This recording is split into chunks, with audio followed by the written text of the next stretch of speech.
In a forgotten village in Africa, a poor farmer struck his hoe into the ground and uncovered a box of gold that would change everything.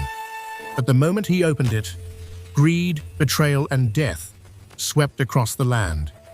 The richest chief stole the treasure, the council judged falsely, and one man's cry of pain awakened the ancestors themselves. What happened next turned a broken farmer into a king. The first light of dawn crawled slowly across Ezenwa village as Obina stepped out of his small mud house. The morning breeze carried the smell of wet earth, but it did nothing to calm the heaviness in his chest. Today was supposed to be another long day at the farm, yet trouble had arrived before sunrise.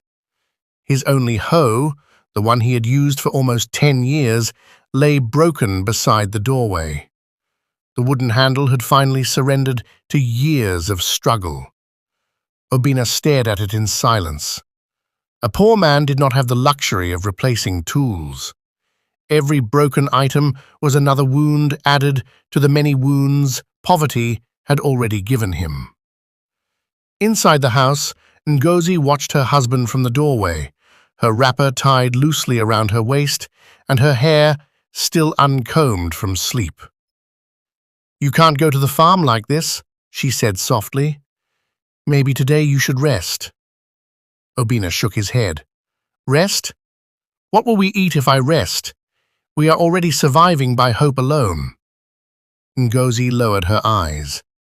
She knew he was right, but she feared what he would say next. She had lived long enough to understand her husband's stubborn heart. "I will go to Chief Agu," Obina finally said. "I will borrow a hoe from him." Ngozi's eyes widened instantly. "Obina, no. That man insults you every time. Must we beg him again?" Her voice trembled slightly. She hated seeing her husband humiliated. Chief Agu was the wealthiest farmer in the entire village, rich in land, rich in cattle, and rich in arrogance. He treated men like Obina as though they were dust under his feet. Obina sighed deeply. "My wife, I know how he is, but I do not have a choice. The farm will not wait for us. Hunger will not wait either." Ngozi turned away, blinking back tears.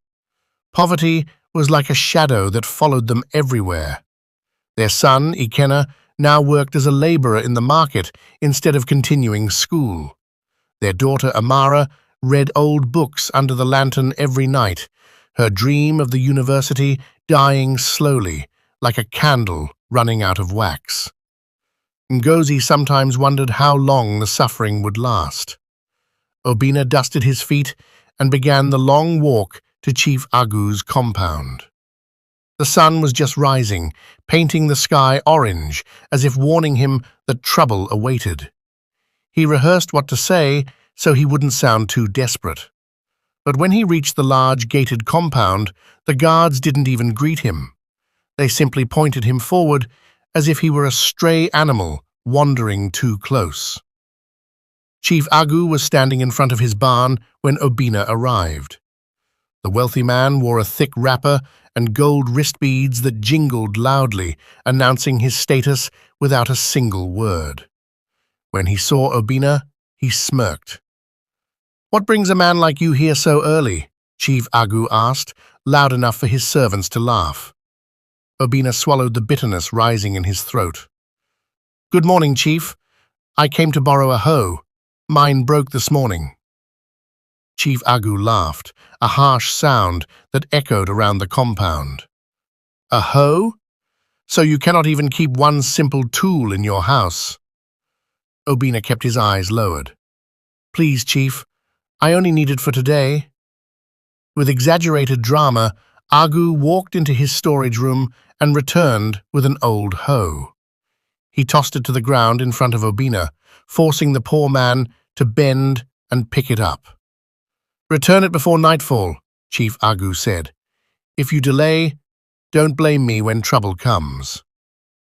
Obina murmured his thanks and walked away, his ears burning from shame. But as he approached his farm, he pushed aside the pain. A man who wanted to feed his family could not afford pride. He struck the earth with the borrowed hoe. The soil was still damp from last night's rain, but on his third strike, the blade hit something solid. Thunk. He frowned. Perhaps it was stone. He struck again. The sound returned, hollow, metallic. Curiosity grew within him. He knelt, dug with his hands, and brushed away the dirt. Then he saw it. A wooden box, old and covered in thick mud. Obina's heart started beating faster. He looked around the silent farm, fear mixing with excitement. With trembling hands, he opened a corner of the box. A faint, golden shine greeted him. Obina gasped and shut it quickly. Whatever was inside that box was not ordinary. He wrapped it in a sack, hid it under farm produce, and began the journey home, unaware that from the bushes a pair of watchful eyes had seen everything. Obina walked home with measured steps, the weight of the sack almost nothing compared to the weight of fear pressing on his chest. His eyes flicked left and right, searching every shadow as if the trees themselves were watching him. He kept reminding himself to breathe normally. If anyone noticed anything unusual, questions would come. And Obina knew that in Ezenwa village, good news didn't stay good for long. When he reached his compound, Ngozi hurried out to meet him. She had been waiting anxiously, expecting him to return exhausted and angry from Chief Agu's insults. But what she saw on his face was different. Fear, mixed with something she had not seen in years. Hope. "My husband, what happened?" she asked. "Not here," Obina whispered. "Go inside." She obeyed quickly. Inside their small home, the dimness hid nothing from Ngozi's sharp eyes. She watched her husband drop the sack gently on the floor, as though he carried a sleeping child instead of farm produce. "Obina," she murmured, her voice quivering. "What is inside?" He untied the sack slowly.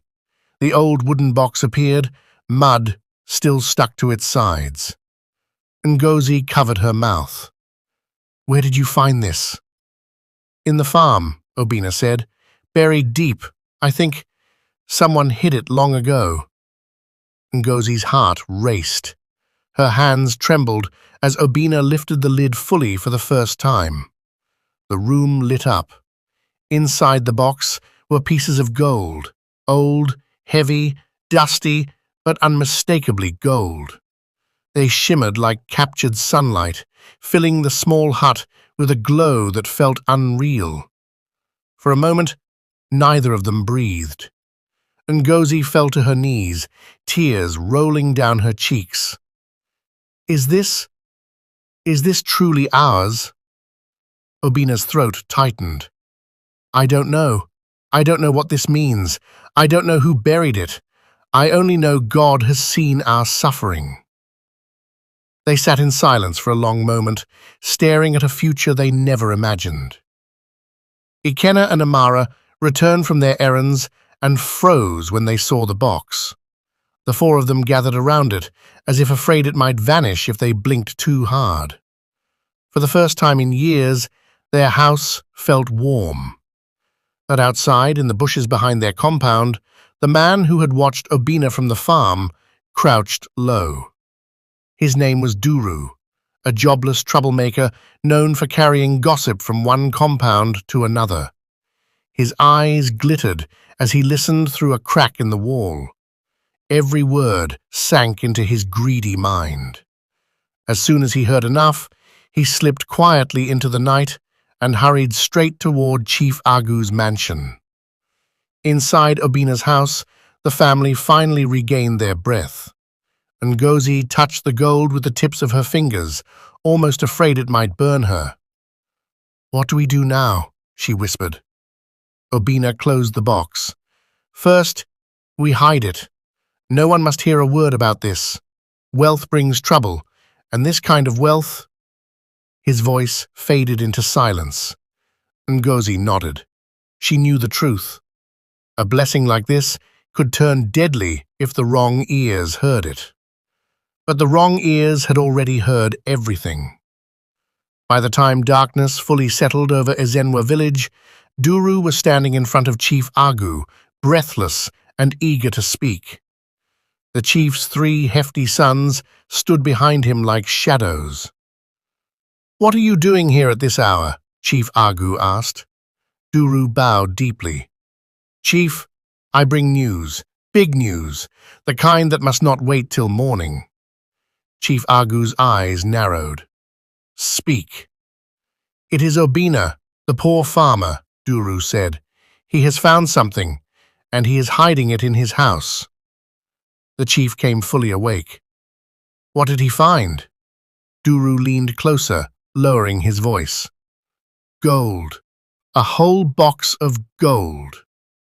Chief Agu's fingers tightened around his staff. The greed in his eyes shone brighter than firelight.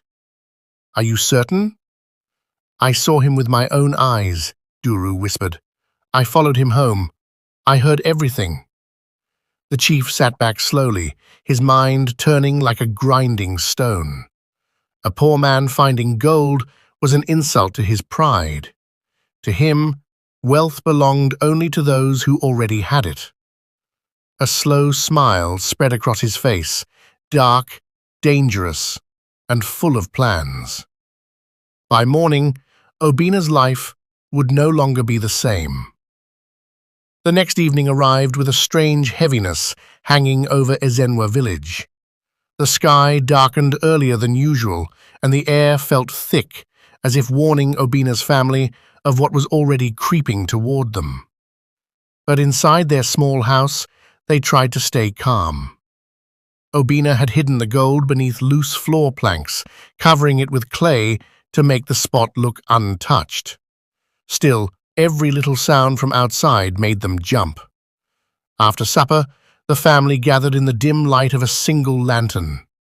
Amara rested her head on Ngozi's shoulder, while Ikenna sharpened a knife he used for farm work. He wasn't expecting danger. Sharpening the knife was simply habit.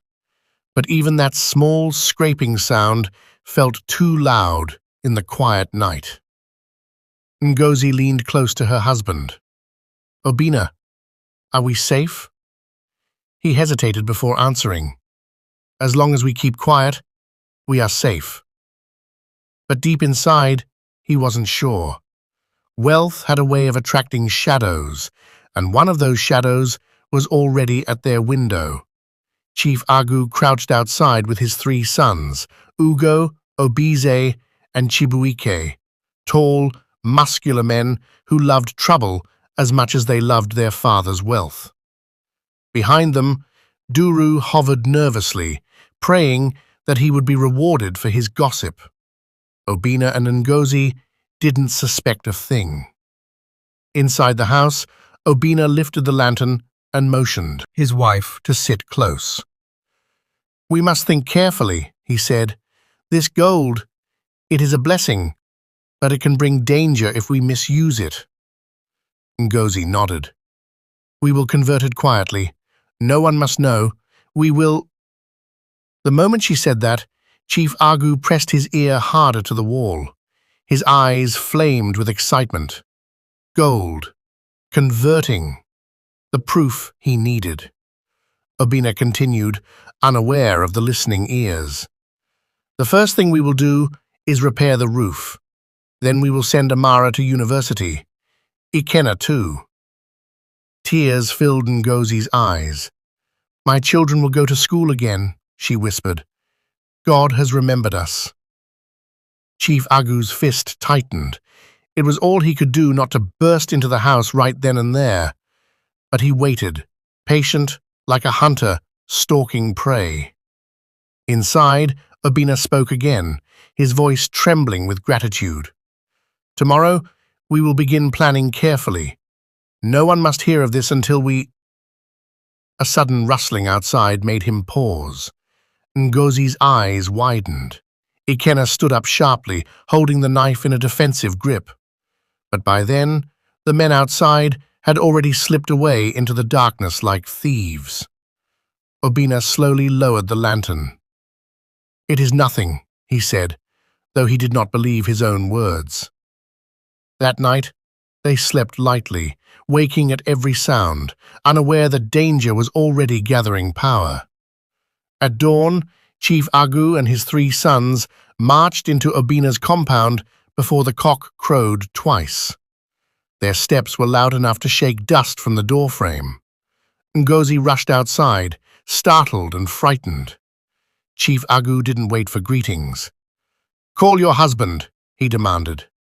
Obina stepped out, still holding his morning water pot. His heart dropped when he saw the chief's expression. "Chief Agu, what brings you—" "Enough!" the chief barked. "Bring out the gold you hid in this house." Obina froze. Ngozi's hands flew to her mouth. Ikenna moved protectively in front of his father. Chief Agu pointed at Obina with the confidence of a man who believed the world belonged to him. "Duru told me everything. I know what you found.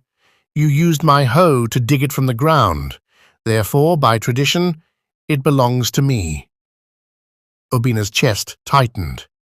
"Chief, yes, it was your hoe, but it was my land. The treasure was buried on my soil." Agu lifted his chin with smug pride. "In Ezenwa village, the rule is simple. Whoever owns the tool that brings treasure owns the treasure. That hoe belonged to me." Ngozi gasped. "That is not a law. That is something you are making up." Chief Agu smirked. "We will let the community leaders decide, and they will decide in my favor." Obina swallowed hard, fury building beneath his ribs. "Then let us go to the council. Let the truth be judged publicly." Agu smiled coldly. "Very well. Let the meeting be set. And Obina," he pointed toward the house, "do not even think of hiding the gold elsewhere. My eyes are on you."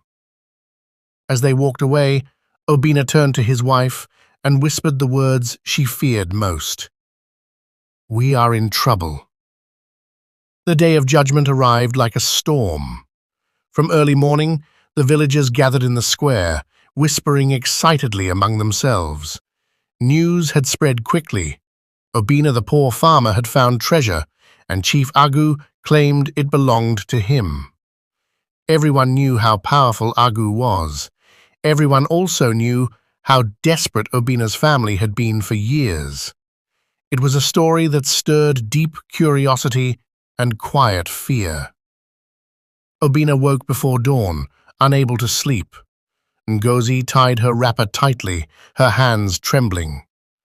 "My husband," she whispered, "no matter what they say today, we will hold our heads high. We found the gold. It is ours." Obina nodded but said nothing. His chest felt heavy, not because he feared losing the gold, but because he feared what the chief could do next. Power was a dangerous thing in the wrong hands. Outside, Ikenna stood with a straight face, fists clenched. "Papa, we will fight for what is ours." Obina touched his son's shoulder gently. "My son, sometimes battles are not won with fists." Amara hugged him tightly before they left. "Papa, God is with us." When they reached the village square, the Council of Five sat on their raised platform, 5 chiefs dressed in thick wrappers, coral beads, and heavy expressions. At the center sat the head of the council, Chief Okafor. To his left sat Chief Anosike, Chief Madu, and Chief Ekene. Only Elder Nwokoro, seated at the far end, looked troubled, his wrinkled face drawn in disapproval. Chief Agu arrived moments later with his 3 sons. Their presence made villagers shift nervously. Agu greeted each chief with exaggerated respect, smiling too widely, smiling like a man who already knew the final verdict. The proceedings began. Chief Okafor cleared his throat. "We are here to settle a dispute between Chief Agu and the farmer Obina. Chief Agu, speak first." Agu stepped forward proudly. "My fellow leaders," he began, "this man used my hoe to dig up a treasure. Tradition clearly states that the owner of the tool that brings out hidden wealth is the one entitled to it. Therefore the gold belongs to me." The crowd murmured. Some nodded. Others frowned. Chief Okafor gestured. "Obina, speak." Obina stood tall, despite the fear crawling inside him. "Esteemed chiefs, I did borrow the hoe. That part is true. But the land is mine. The treasure was buried in my soil. If we say tools determine ownership, then tomorrow a man can borrow another man's knife, hunt on his own land, and the meat will belong to the lender of the knife. That is not justice. That is oppression." The crowd hummed in agreement. Even some of Agu's supporters shifted uneasily. Before the chiefs could respond, Elder Nwokoro rose slowly. "My fellow leaders," he said, voice calm but firm. "This case is simple. The treasure belongs to the owner of the land. Agu's argument is based on greed, not tradition." A stunned silence fell. Chief Agu's face darkened. He had not expected Nwokoro to speak so boldly. Chief Okafor coughed loudly. "Elder Nwokoro, please sit. We have heard enough." But Nwokoro did not sit. "No, you have heard truth. Do not bury it." Chief Agu stepped forward quickly. "Council members, remember what we discussed. Justice must be done." Those words hung in the air like poison. Ngozi's eyes widened. She understood instantly. Agu had bribed them, and judging from the nervous glances the other chiefs exchanged, the bribe was heavy. Chief Okafor raised his staff. "We have reached our judgment." Elder Nwokoro slammed his staff on the ground. "I refuse this. This is corruption." But Chief Okafor ignored him. "The council rules that Chief Agu shall claim the gold. Obina must surrender it immediately." Gasps filled the square. Ngozi collapsed to her knees in shock. Ikena's fists trembled with rage. Amara burst into tears. Obina felt as if the ground had been pulled from under him. Every sacrifice, every hardship, swept away with a single corrupt sentence. Chief Agu smiled triumphantly and turned to his sons. "Come, let us collect what is ours." As they left, Elder Nwokoro walked up to Obina and held his hands tightly. "My son," he whispered, "this judgment is a lie, and lies never stand forever." But Obina's heart was already breaking, and he watched helplessly as the chief's sons marched toward his home to claim the gold that was rightfully his. Chief Agu and his 3 sons returned to Obina's compound like conquerors claiming a kingdom. The sun was high, burning hot, but Obina felt cold inside. He stood helplessly at the doorway as the men pushed past him without shame or hesitation. Ngozi clung to his arm, trembling. Ikena stepped forward to block the way, but Obina gently pulled him back. "My son," he whispered, voice dull with pain, "do not fight men who have already decided to be wicked." The chief's sons tore through the house, overturning baskets, opening pots, scattering clothes. The sound of breaking clay pots stabbed into Obina's chest like knives, but he remained silent.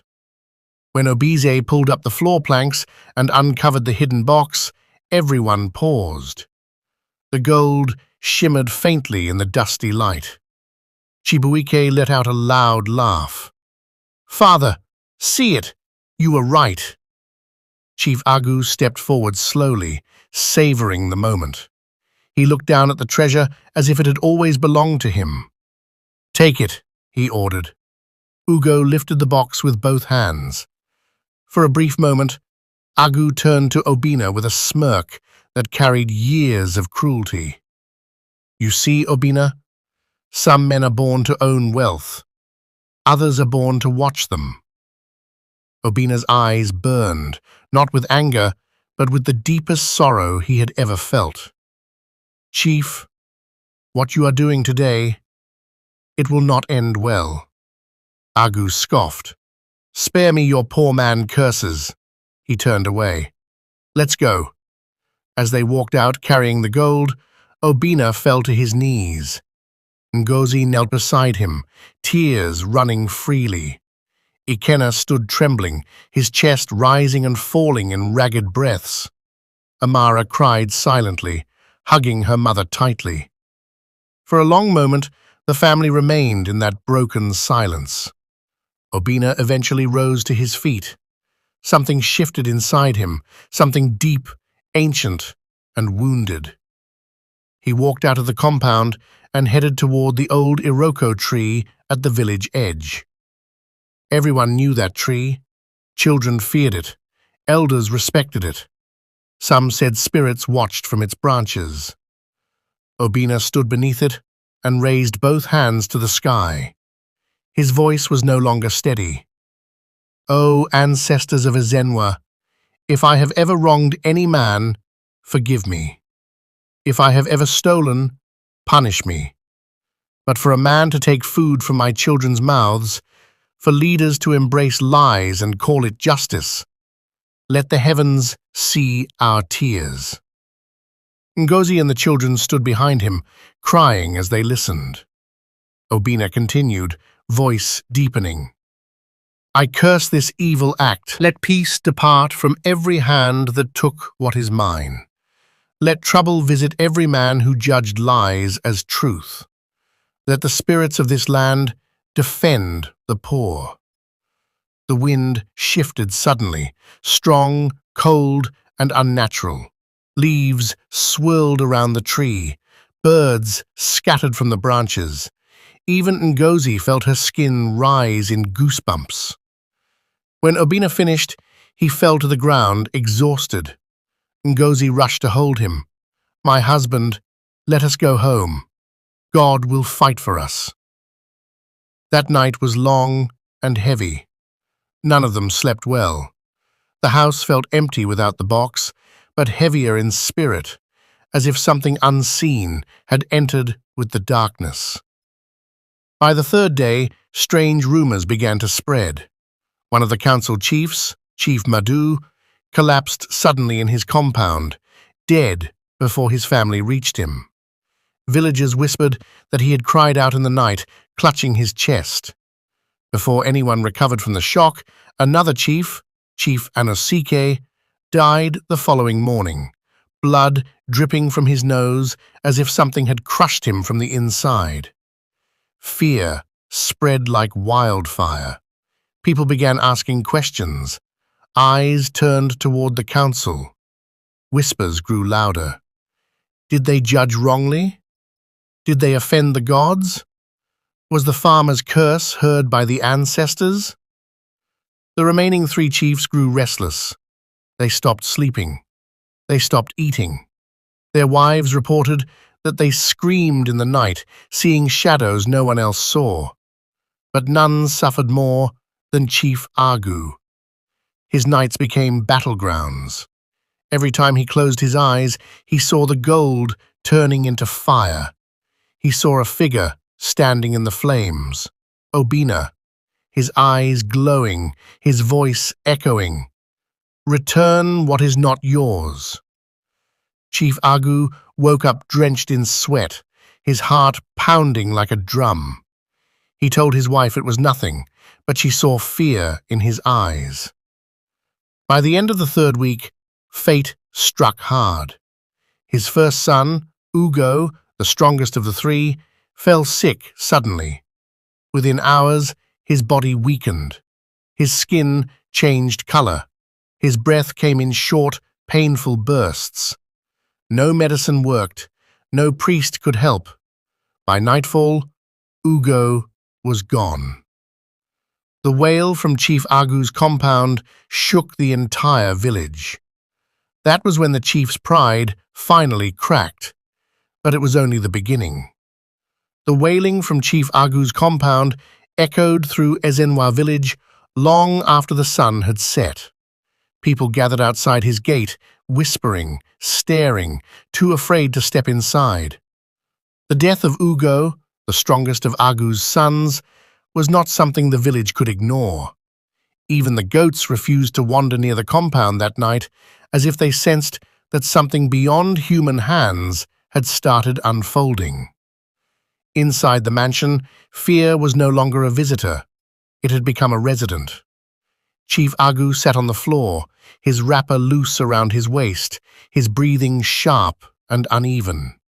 His two remaining sons, Obize and Chibuike, stood beside him, their eyes red with grief but clouded with something else. Fear. Agu's wife knelt before him, tears soaking her wrapper. "My husband," she whispered shakily, "it is time. Time to return the gold. Can't you see what is happening to us?" Agu's chest rose and fell, anger and confusion battling inside him. "People die," he muttered. "Sickness happens. This is not about gold." But even he did not believe his own words. His hands shook too much, his voice broke too easily, and every time he shut his eyes, he saw Ugo's lifeless face. Outside the window, a sudden gust of wind howled through the trees. The lantern flame flickered wildly. Agu's wife clutched her husband's arm. "Listen to me," she begged. "Your pride killed our son." Agu's head snapped up. "Don't say that." "I will say it," she cried. "You took what was not yours. You mocked the suffering of that poor family. You silenced an honest chief. And now the gods are speaking." Agu's lips tightened, but he didn't respond. He could hear the truth in her voice, like a hammer striking his skull. As midnight approached, Agu tried to sleep, but as soon as he closed his eyes, the nightmares returned. He found himself standing alone in a dark forest. The gold box sat before him, glowing unnaturally. When he opened it, he expected treasure. Instead, fire burst out, and an unseen voice thundered, "Return what you stole." He woke screaming. His wife rushed to his side. "What is it? What did you see?" Agu shook violently. A voice told me to return the gold." She looked at him with wet, trembling eyes. "Then return it, before more blood is taken." But pride is a heavy chain. Agu could not unclasp it easily. 3 days passed. Obize and Chibuike noticed their father growing weaker. He barely ate.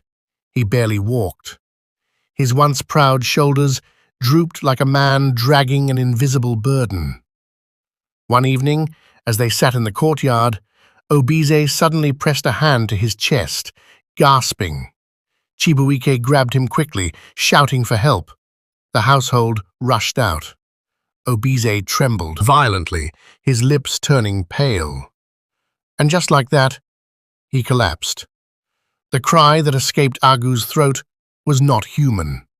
It echoed across the compound, across the village, across the very earth itself. That night, Agu finally broke. He sat in his bedroom, staring at the gold box placed on his table. His wife knelt beside him, silently praying. "I have lost 2 sons," Agu whispered. "2?" His voice cracked. "What kind of treasure is worth the life of a child?" His wife placed a trembling hand on his. No treasure. None. As the moon rose high, Elder Nwokoro, who had earlier stood alone against the council, arrived at the mansion leaning on his staff. Agu stared at him in disbelief. "Why have you come here?" The elder's voice was calm. "To tell you what your pride refuses to hear. Return the gold, Agu. This land has ancestors who do not sleep. They defend the poor. They judge the wicked." Agu lowered his head. "Will returning it bring back my sons?" "No," Nwokoro replied gently, "but refusing will take more from you." Agu closed his eyes, breathing shakily. Tomorrow I will return it." But the gods were not willing to wait. At dawn, Chibuike, the last surviving son, began coughing violently. Before the sun was fully up, he was writhing in pain on the floor. Agu's wife screamed as she held the boy, but nothing could save him. By morning, the village had heard everything. 3 sons gone, a proud man shattered, and a curse unfolding with frightening precision. Agu staggered out of his compound bare-chested, holding the gold box tightly in both hands. His face was swollen from crying, his body trembling from fear and grief. Villagers watched from a distance, whispering prayers. Without waiting for ceremony, without guards or pride, he walked straight toward Obina's house. His voice cracked as he shouted from the gate, "Obina! Obina, come out! Take it! Take your gold! Please! Please! Take it back!" And the entire village watched as the powerful man who once mocked a poor farmer finally fell to his knees. Obina and his family were sitting quietly inside their small house when the desperate cry from outside shattered the morning calm. Ngozi rushed to the doorway, her heart leaping into her throat. Ikenna and Amara followed closely. Obina stood up slowly, confusion clouding his face. When they stepped outside, the entire village was gathered in silence. And there, kneeling in the dust, was Chief Agu, bare-chested, tears streaming down his face, hands shaking violently as he held out the gold box toward Obina. "Please," Agu choked, his voice raw from days of screaming and sleepless nights. "Please take it. Take your gold. Return peace to my house. I beg you." Obina froze. His breath caught in his chest. It was a sight no one in Ezenwa village had ever imagined. The mighty chief kneeling before the poorest man in the land. Ngozi gasped softly, pressing her fingers to her lips. Amara clutched her mother's wrapper, terrified. Even Ikenna, strong, angry, protective, stood speechless. Obina stepped forward slowly, his shadow falling over Agu. "Chief," he said quietly, "stand up. The ground is cold." But Agu remained on his knees, shaking his head violently. "I will not stand until you forgive me. My sons are gone. My home is cursed. The elders are dying. I cannot sleep. I cannot breathe. Please, Obina, show mercy. Take back what is yours." Obina closed his eyes. The pain of everything he had suffered, the mockery, the injustice, the humiliation, rose within him like a storm. But so did something else. Compassion. Even a wounded heart had limits to its hatred. He bent down slowly and placed his hands on Agu's trembling shoulders. "I forgive you," Obina said softly. "I am not your enemy. Greed is your enemy. Pride is your enemy. What happened was wrong, but I hold no hatred for you." Agu burst into fresh tears, bowing his head until it touched the ground. The villagers gasped. Elder Nwokoro stepped out from the crowd, leaning on his staff. "Obina," he called, "your heart is stronger than gold. stronger than the chiefs, stronger than the curses. This moment will be remembered. Obina straightened and lifted the box from Agu's hands. The villagers watched silently, awed by the mixture of justice and mercy unfolding before them. Agu's wife ran forward, crying, "Thank you, Obina. Thank you for saving the last of my husband's life." Obina nodded gently. "Take your husband home. Let him rest." As they walked away, the villagers slowly began to murmur. Some wiped tears. Others stared at Obina with new respect. A few whispered, "He is different. He has a good heart. He is worthy of honor." But the day had not finished surprising them. Hours later, the remaining chiefs were brought before the village for a cleansing ritual led by Elder Nwokoro. Their faces were pale, bodies weak, and voices trembling with guilt. One after another, they confessed their corruption openly in front of everyone. "I took Agu's bribe. I judged wrongly. I lied against an innocent man." The villagers shook their heads. Shame washed over the entire council. Then came the final blow. Elder Nwokoro raised his staff and declared, "These chiefs have failed the people. Their authority is stripped. Their seats are empty." Gasps erupted from the crowd. Chief Agu, too broken to protest, bowed his head silently. His pride had been crushed beyond repair. Suddenly, a deep voice from the crowd shouted, "Let Obina take the leadership. He has shown more justice than all of them." Another voice followed, then another, then dozens more. "Obina for chief. Obina is the rightful leader. He deserves the title." Obina froze where he stood. Ngozi clasped her chest in shock. Ikenna stared proudly at his father. Amara cried tears of joy.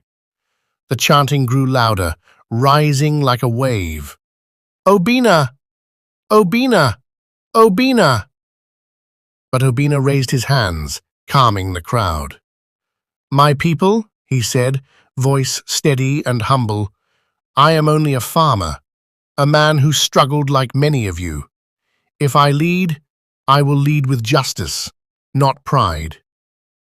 The villagers erupted in cheers. By evening, the elders had made their decision. With the entire village present, they placed the symbolic staff of authority into Obina's hands. A poor man had risen, not because of gold, but because of character. And the journey was not over yet, because the gold was only the beginning of the greatness that awaited him. The morning after Obina received the staff of authority, the sun rose brighter than it had in months. It was as if the land itself rejoiced. Birds chirped loudly, children ran barefoot across dusty paths, and the villagers moved with a renewed sense of hope. A season of transformation had begun. Obina stood at the doorway of his once broken home, now repaired and strengthened by villagers who came during the night. They patched the roof, fixed the walls, and swept the compound clean. In their eyes, they were honoring their new leader, but in Obina's heart, he felt humbled. He had never imagined such a day would come. Ngozi stood beside him, her eyes glistening with quiet gratitude. "My husband," she whispered, "do you see what God has done? Yesterday, we were nobody. Today, look." Obina smiled gently. "It is not because we are special. It is because the truth came out." Ikenna and Amara joined them, their faces glowing with pride. For the first time in a long time, their home was filled with peace, real peace, not the kind forced by silence or suffering. Soon, villagers began arriving, bearing gifts, baskets of yam, pots of palm wine, fresh vegetables, hand-woven cloths.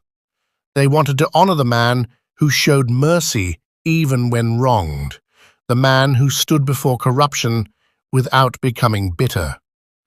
Elder Nwokoro arrived last, walking with his staff. "Obina, today the council meets to discuss your coronation." Obina almost stumbled. "Coronation?" The elder nodded. "The position of chief is temporary. The people want more. They want a king." Ngozi gasped softly. Ikena's eyes widened. Amara covered her mouth in disbelief. "But elder," Obina said, "I am only a farmer." Nwokoro smiled warmly. "And that is exactly why you are worthy. You know the pain of the poor. You understand hunger. You know humility. A kingdom led by such a man will prosper." The villagers around them nodded in agreement. A chant slowly rose once more. "Obina! Obina! Obina!" By midday, the council had assembled under the great Iroko tree, the same tree where Obina once cried out in pain and cursed injustice. Now, that same ground would witness his rise. The ceremony was grand, despite its simplicity. Drums echoed through the village, dancers circled the gathering, and the air smelled of roasted corn and burning incense. Elders dressed in ceremonial wrappers blessed the land, prayed for peace, and called upon the ancestors to guide their new ruler. When Obina stepped forward, the entire village fell silent. Elder Nwokoro lifted the beaded crown, symbol of leadership, justice, and responsibility. His voice carried power. "Obina, son of the soil, protector of the poor, defender of truth, do you accept to lead this land with fairness and humility?" Obina breathed deeply, looking at his wife, his children, and the sea of faces filled with hope. "I accept," he said. The villagers roared with joy. The crown was placed on his head. The staff of kingship was placed in his hand. And in that moment, a humble farmer became King Obina of Ezenwa Kingdom. Tears streamed down Ngozi's face as she fell to her knees. Ikena and Amara rushed to their father, embracing him, overwhelmed by emotion. The villagers danced with renewed energy, celebrating a future built on justice. Obina's first act as king was simple but powerful. He decreed that every child in Ezenwa should have access to education. A large school would be built in the heart of the kingdom. A hospital would be constructed where people could receive treatment without fear of cost. Roads would be made accessible for farmers to transport their produce. Fun fairs and yearly festivals would be established for children. Obina invested the gold wisely, not for himself, but for the people. Ikena gained admission to university, finally reclaiming the future poverty had stolen from him. Amara, too, began her studies, shining with a brilliance that made her father proud. Years passed, and the kingdom flourished. Markets expanded, harvests multiplied, and peace reigned where once corruption ruled. Even Chief Agu lived quietly, humbled forever. He often visited Obina, not as a rival, but as a man seeking forgiveness and wisdom. And whenever people told the story of how Ezenwa Kingdom rose from disgrace to glory, they began with the same words. Once upon a time, a poor farmer found gold, but the true treasure was his heart.